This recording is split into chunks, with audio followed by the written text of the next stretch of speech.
Assalamualaikum warahmatullahi wabarakatuh. Wilujeng enjing sampurasun karena rencangan sadayana. Bapak Ibu guru yang hebat dalam mendampingi peserta didik usia remaja, ketegasan itu memang diperlukan. Tapi ketegasan yang efektif bukan berarti tentang suara yang tinggi, melainkan tentang kejelasan aturan dan keterbukaan ruang dialog. Sekali lagi, aturannya jelas, tetapi masih memberikan peluang untuk dialog, ya tentu saja dengan anak-anak kita semua. Di sini Bunda ingin memberikan beberapa contoh kalimat yang tentu saja kita membutuhkan pilihan mana yang lebih tepat untuk disampaikan kepada anak-anak kita. Yang pertama, contohnya saja ya teman-teman.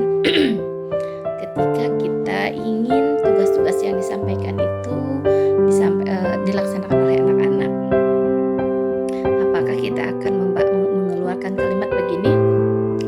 Kerjakan sekarang, jangan banyak alasan. Ataukah kita akan menyampaikan kalimat, Ibu berharap tugas ini mulai dikerjakan dari sekarang. Jika ada kendala, silakan sampaikan pada Ibu. Satu itu.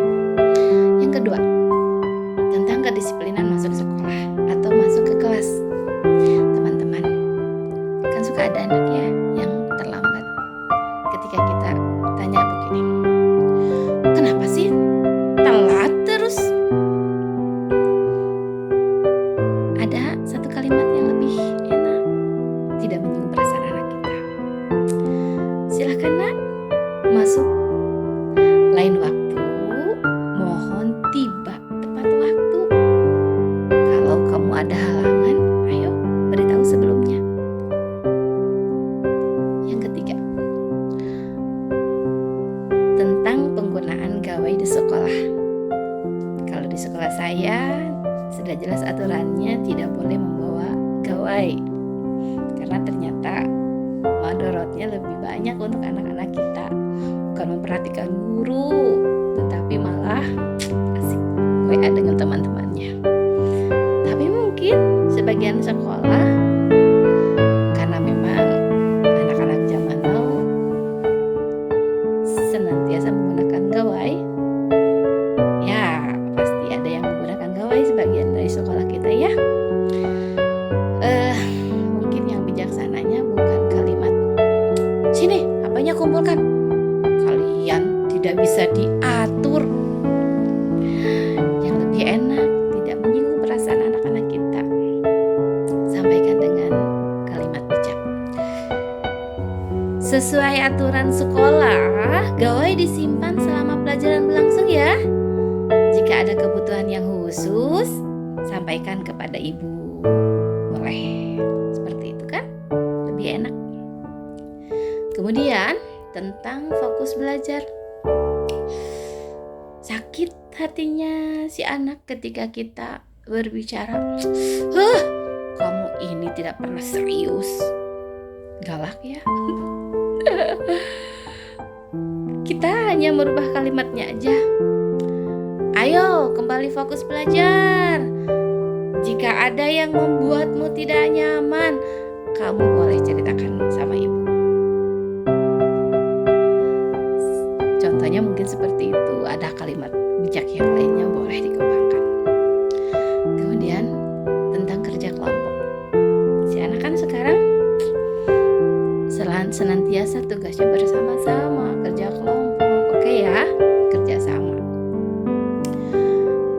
Tidak usah kita mengeluarkan kalimat, kamu kok tidak mau bekerja sama?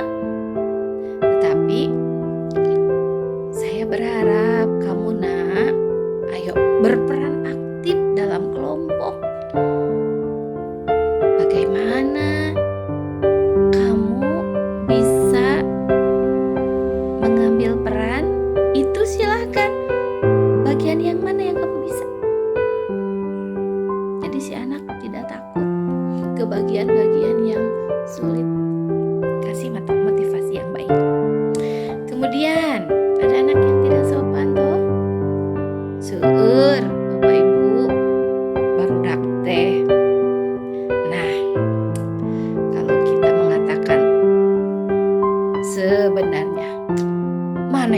sopan, atau misalkan sikapmu itu tidak sopan.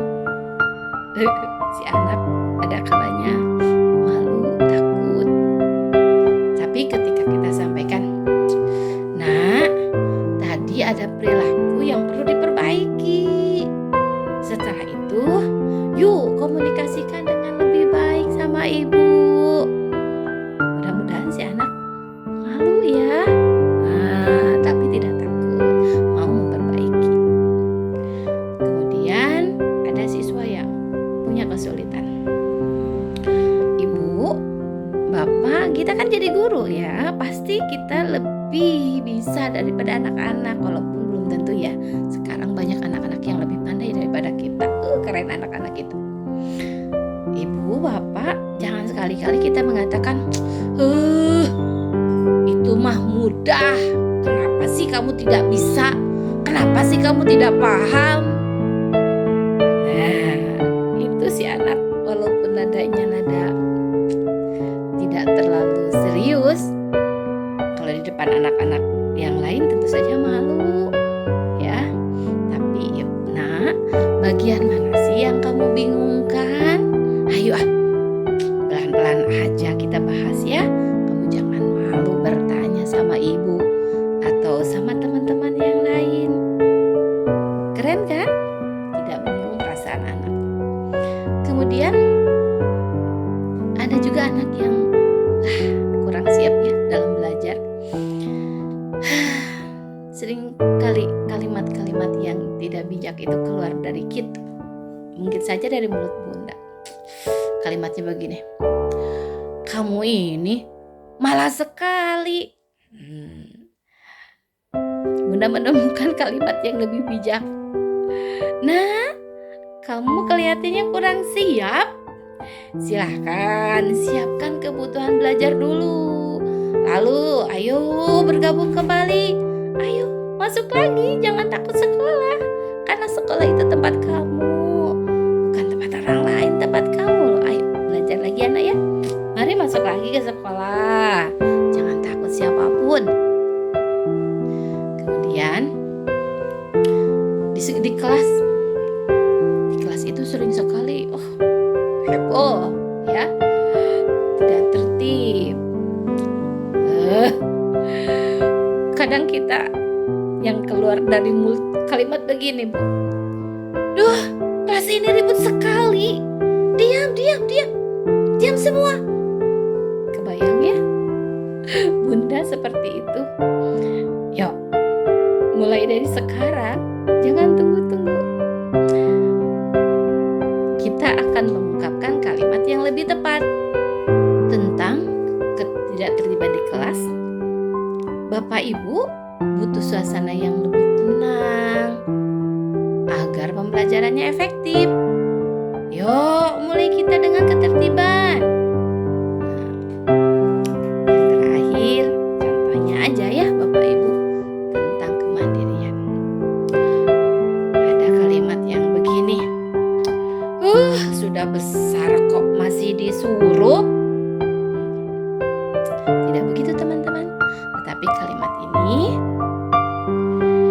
yang lebih tepat. Tugas ini bisa kamu selesaikan mandiri.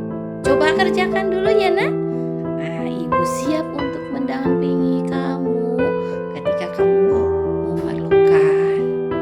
Nah teman-teman, itu hanya contoh yang mudah-mudahan bisa menjadi referensi buat kita memperbaiki kata-kata verbal yang bagus ya. Jadi ketegasan yang elegan itu bukan hanya menertibkan tetapi juga mendidik. Kemudian ketika aturan itu disampaikan dengan hormat, kemudian ada ruang dialog yang terbuka dengan anak-anak, maka anak-anak itu belajar bukan karena takut tetapi mereka tetap merasa dihargai. Mudah-mudahan contoh kalimat itu membantu kita semua ya, bukan yang lain tetapi Bunda sendiri untuk menciptakan pembelajaran yang lebih harmonis dan efektif. Teman-teman, Bunda punya pantun. Ke sekolah membawa papan dicat warnanya ungu. Tegas itu bukan bentakan.